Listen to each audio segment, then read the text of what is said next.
ايه اللي عنده ضب؟ ايه يا جماعه احنا جايين نعالج هنا بعض ولا ايه؟ انا بتكلم على البوزنج مش ال بصي، لو انت عايزه تبيني الروح بتاعت الشخص بينيه قافل عينيه. احلى صور ليه هتلاقيه هو قافل عينيه. العين هنا ما بقتش مهمه، لان هو مهم جدا هو بيعمل كده، مهم جدا. لكن انت لو بتصوري صوره فورمال او بورتريه مبينه قوه العين، مش لازم يضحك الضحكه الكبيره قوي دي. مفيش حد بيطلع بورتريه حلو بالضحكه القويه دي. لو البورتريه للبورتريه للشكل مش هيضحك، ولو البورتريه للروح خليه يضحك زي ما هو عايز. فاهم قصدي ايه؟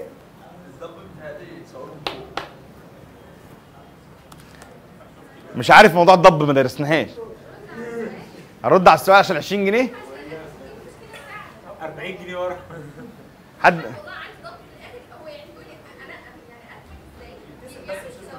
طب خلاص يا الضب ده عامل ايه؟ الضب ده بص، انا اتعلمت دايما حاجه مهمه قوي. ايه هي؟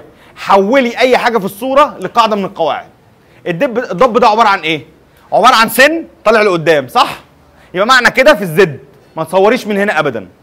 واحد، صح كده؟ زيه زي المناخير. تاني حاجه، لو انت صورتي من قدام انا مش هعرف ان عنده ضب، صح؟ بس خلاص هاتي 20 جنيه كمان بقى. والله القعده اللي ورا دي اخبطهم يا ابني بالكاميرا دي ولا اي حاجه. فاهم قصدي؟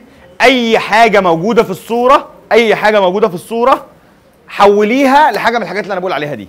لو انت سويتي الاضاءه على الضب انا مش هعرف ان هو عنده ضب او سنانه طالعه لقدام. انت كده دريتي الزد. فاهم قصدي ايه؟ طيب.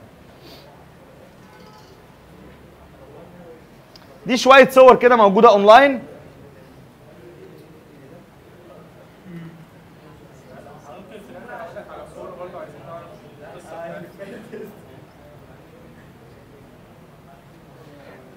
انا ليه عايز اعرض لكم الصور دي؟ خليك هنا احسن. عشان انا عايز اوريكم ان الكلام اللي احنا قلناه ده هنبدا نبص للبورتريهات والبوزنج بشكل مختلف. اوكي؟ كان مين اللي سالني عن البوزنج بتاع الميك اب؟ ازيك عامله ايه؟ هو مفيش بوزنج للميك اب. انت عندك بكره سيشن ميك اب، صح؟ اعملي اللي انا بقول لك عليه ده الصبح. اول لما تروحي للميك اب ارتست قولي لها انت عايزه تبيني ايه في الصور.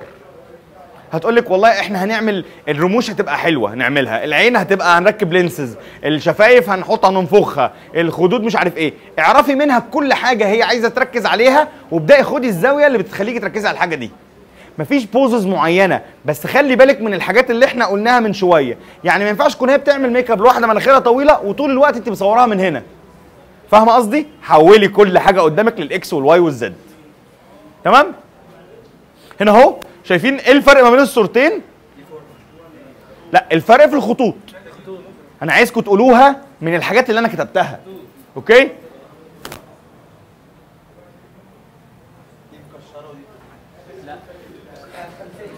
انا عندي هنا اهو الفرق في الخلفيه وفرق في حاجات تانية. هي غيرت اللبس، فايه اللي حصل؟ ايوه هي يا جماعه احنا مش هنخطبها، اللي بيقولوا تيشيرت احسن. ليه باينه مختلفه؟ ليه؟ سايبين شعرها. ليه في اللي انا بقوله؟ دي لابسه لا، عشان لابسه فاتح. الوقفه يعني ايه؟ عيط والله. لا مش عشان لون الهدوم، عشان المساحه المعرضه للكاميرا. المساحه هنا المعرضه للكاميرا كانت اهي، صح؟ وحصل فصل وبعدين مساحه اهي وبعدين مساحه اهي. انا هنا المساحه بقت اكبر فبالتالي بقت اتخن، ودي الحاجه الاساسيه في الصوره. حاساها هنا اتخن؟ هنا اهو عندها كرش اكبر. ليه عندها كرش اكبر؟ اصلها لابسه ابيض، فالابيض الشادوز فيه بتظهر اكتر. هنا اهو الغامق مفيش شادوز. وفي حاجه كمان هنا اللاينز بتاعت البلوفر عاملينها سليم. هنا اهو لا غير كده، شعرها هنا اهو المساحه المعرضه من عند شعرها اكبر، هنا اهو المساحه اصغر فبين انها اصغر، صح؟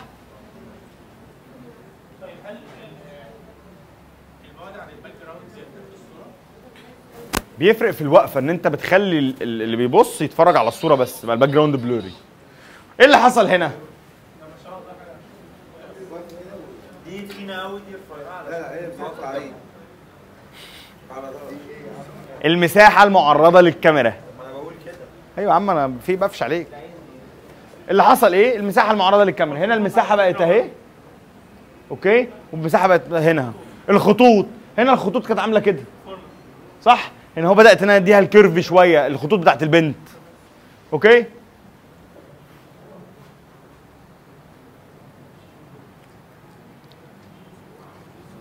حد خد باله من هنا في حاجه؟ الواد مش لابس. حد بص على حاجه تانية يا جماعه؟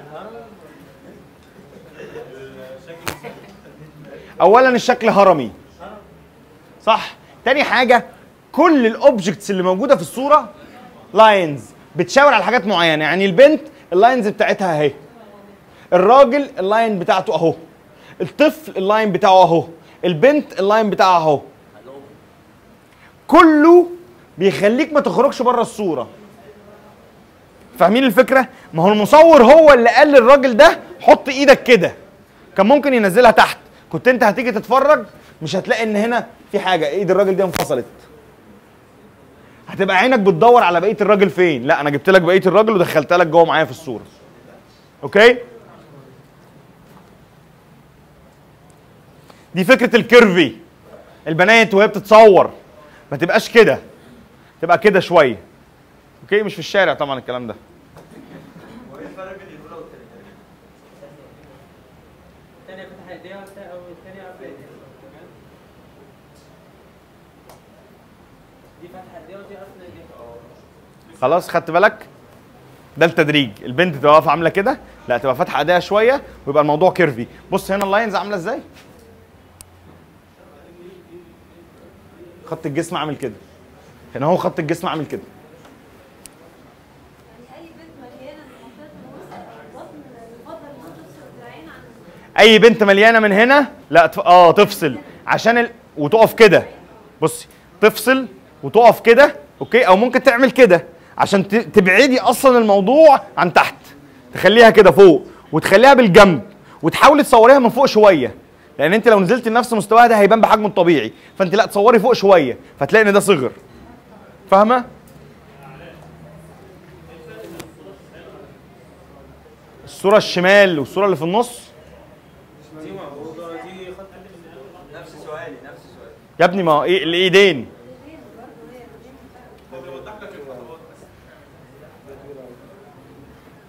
بص هنا نفس البنت في نفس المكان في نفس كل حاجه، ايه اللي اختلف؟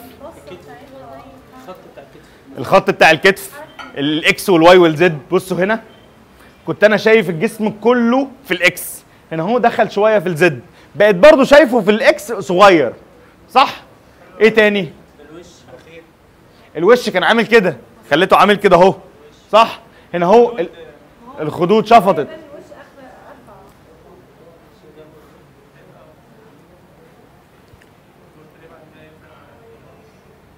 في الوقفه تحت وقفه الرجل. هي على البيج اصلا، هي على الايفنت. فتحه بتاعت الرجل. بصوا هنا غيرنا كل حاجه بانها بقت كيرفي شويه. البنت لازم تبقى واقفه عامله كده. مش مصدق ايه يا ابني؟ احنا شفطنا لها. تقريبا كده. لا باين انها ملعوب فيها. صدقني. انت قصدك الصوره صح؟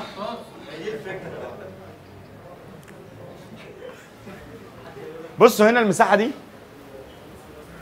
بصوا ما شاء الله انت هنا جايب الورك كله. صح؟ لا هنا بصوا الدنيا عامله ازاي؟ هنا المساحه اصغر شويه. اوكي؟ هنا راسها خليها تتلم لو هي تخينه. ما انت هيبقى على فكره انا اكتر مشاكل عندي عروسه والعروسه رفيعه والعريس طويل مثلا. بتجنن بقى. ما دي بقى مشاكل برضو كبيره جدا. بقعد افكر ايه الزاويه اللي تنفع تظبط ده مع دي. الموضوع بيبقى كبير جدا، الموضوع بيبقى صعب بجد. يعني ممكن ما تاخدش فرع اسهل. عريس طويل وعروسه قصيره ورفيعه وهو تخين. بوز بقى. والله بتكلم بجد. بتفضل تتفنن وتعرق بقى وبتاع. هو فاكرك ان انت بتعرق عشان الحر، لا انت بتفكر كتير. اوكي؟ ما ينفعش توقفها على حاجه. بوقف على حاجه. بوقفها لو بستخدم كمان لو مثلا في جراج وفي نزله، لو في اوتيل وفي نزله جراج هو يقف تحت شويه وهي تقف فوق، بس بقى عندي بقى مشاكل في التخن والرفع، واروح انا جاي من ناحيتها فهي تبقى بتبان عندي اكبر وهو يبقى ورا فيبان عندي اصغر. بس كل الصور بتلاقي قريبه من بعض. وبعدين نعمل فوتوشوب. هنا اهو الالوان لو تاخدوا بالكم، بصوا الكرش ده راح هنا. راح ليه؟ لان هو ما بقاش فيه ظل ونور، بقى كله اسود، وهي وقفت كيرفي فبالتالي خدت الكيرفي بتاع الليونه دي بتاعت البنات، اوكي، وهي داخله بكيرف لجوه او داخله بانجل لجوه، فبالتالي المساحه المعرضه، بص هنا المساحه المعرضه للكاميرا قد ايه، وبص هنا المساحه المعرضه للكاميرا كانت قد ايه. اوكي؟ في حاجه كمان، الاضاءه على وشها هنا بقت فلات عشان هي عندها خدود، وشها كمان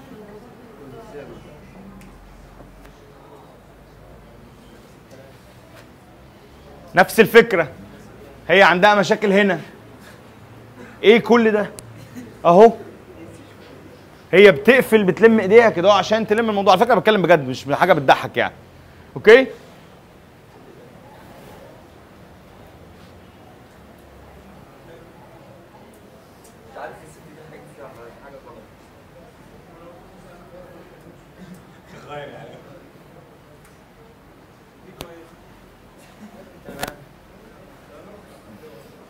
واخد بالك من الفرق؟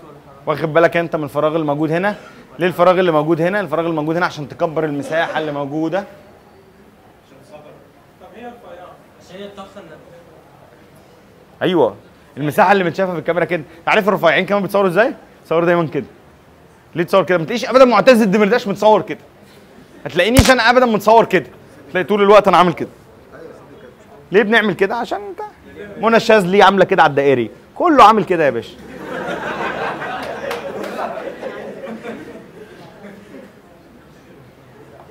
بصوا هنا المناخير، الثلاث مناخيرات مختلفين عن بعض، صح؟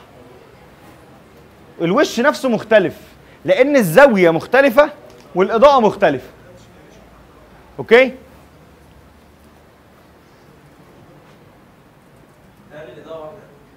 لا، لو انتوا ما مش هشرح بقى، انتوا عارفين.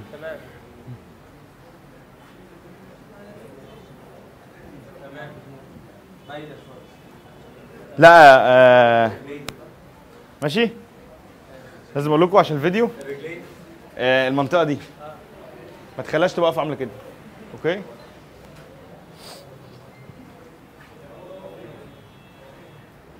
بصوا الناس دي هي نفس الناس اتصورت، ولكن تحت انا اعتمدت على اللاينز، على الخطوط. بصوا اول رجل دي، وبصوا هنا، والشكل الهرمي، والناس ترتبت بالشكل ده، مع انهم هم الناس اللي فوق، بس تحس ان انت مرتاح لتحت للصوره احسن. وهنا بقى في فريمنج، انت بترتاح اللي فوق. ماشي، معلش سؤال، انت في فرح مثلا كذا حد عايز يتصور مع بعض، كذا حد عايز يتصور مع بعض، لا دي بقى صوره توثيق وخلاص بقى. ما هو لا، حاول توقفهم في شكل هرمي. الطوال دايما في النص، واللي على اليمين القصيرين، ما تخليش دايما في حد شاذ في الاجانب كده واقف، فاهم؟ لا، او العكس كده. انا بحب يبقى الطوال في النص واللي على الجنب القصيرين. اتفضل.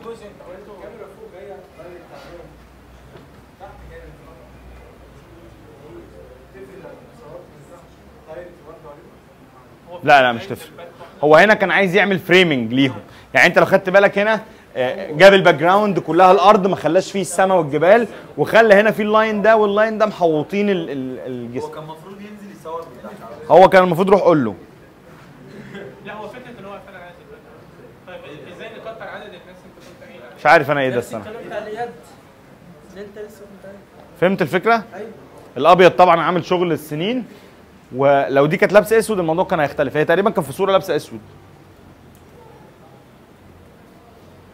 موضوع الرجل برضو، وحد هو بيتصور دايما تخلي رجله قدام ورجله ورا. اوكي؟ انا بجيب الصور اللي انا عايز اوريها لكم. ازاي نكتر هقولها لكم دلوقتي. حاضر. بص المساحه المعرضه للكاميرا. هو على فكره هم 5 6 حاجات، انت لو خدت بالك منهم هتلاقي الدنيا بقت حلوه. كبير صغير، صغير كبير، تخين رفيع، مناخيره كبيره، عينيه واسعه، انت هتعمل حاجه بتخلي بتعمل الدي بقى، اللي هو ايه دي يعني ايه؟ يعني العكس. يعني حد مناخيره كبيره فتصغرها. ايه اللي بيعمل كده؟ 1 2 3. اوكي؟ بصوا هنا لو خدتوا بالكم هي وقفت وقربت بفوق وبعدت تحت. اوكي؟ وبعدين راحت لما ايديها هنا بقت هنا وشها اللي اكبر، ومن الجزء اللي تحت اللي هو كان كبير اصلا لما بعد عن الكاميرا بقى اصغر. اوكي؟ ده هي الموديل هي اللي المساحه هي اللي فرقت ولا ايه؟ هنا هو لما عملت راسها كده بقى في شعر وبعد كده قوره. هنا هو بقى في قوره وبعدين كده مساحه الشعر بقى اصغر. فاهم قصدي ايه؟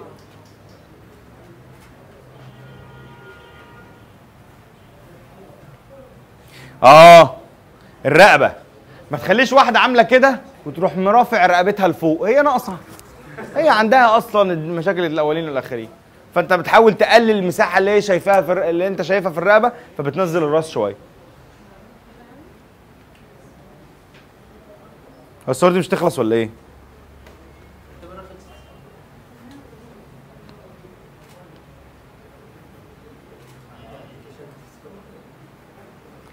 بس كده. بس خلاص كده. اي صوره من النهارده حضرتك هتتفرج عليها بمنظور مختلف.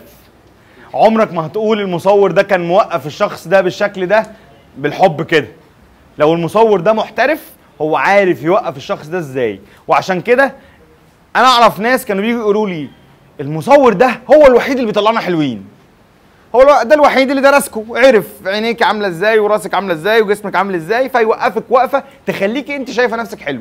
الناس دايما بتحاول تدور على الستاندرد، تحاول انها توصل للستاندرد. التخين عايز يرفع والرفيع عايز يتخن، ما حدش عاجبه حاله. فانت لما تروح لحد لقيته رفيع تخنه، لقيته تخين رفعه، يعني الموضوع هيمشي. اوكي؟ انا بهزر طبعا. حد عنده اي سؤال؟ بخصوص الشعر. عايز اركز اكتر على بقى خلينا بسرعه كده. بص الشعر ده مش هو مساحه؟ يعني لو هي واحده وشها صغير فما تروحش عامله شعرها صغير فيطلع الوش صغير قوي. انت ممكن تعوض المساحه دي بان الشعر يبقى اكبر هنا اهو، فخليت مساحه الوش اكبر. الشعر حوله مساحه، الوش مساحه، الجسم مساحه. حول كل الاكس واي وزد هتلاقي عندك مفيش مشكله. اوكي؟ اتفضل. بس بنسبه 10%. اعملها بالفوتوشوب. صور من تحت شويه واعدلها بالفوتوشوب. الفوتوشوب دلوقتي بقى بيعملها. فاهم قصدي؟ تلت شيفت اكتر للمباني، مش معقول هتصور واحده بتلت شيفت يعني. حد عنده اي سؤال؟ اتفضل.